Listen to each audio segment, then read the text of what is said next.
e fondi ora sopra questo eletto la potenza che viene da te, o Padre, il tuo Spirito che regge e guida.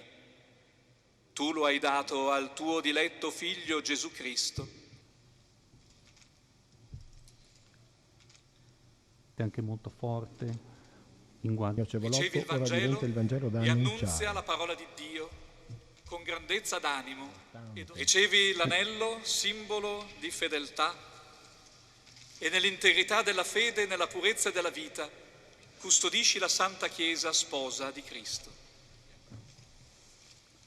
La mitra è un segno della misura alta di vita pastorale. Ricevi il pastorale, segno del tuo ministero di pastore. Abbi cura di tutto il gregge nel quale lo Spirito Santo ti ha posto come vescovo a reggere la Chiesa di Dio.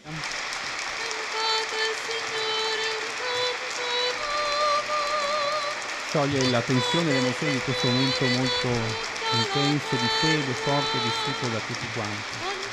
Ma si scioglie anche la tensione dal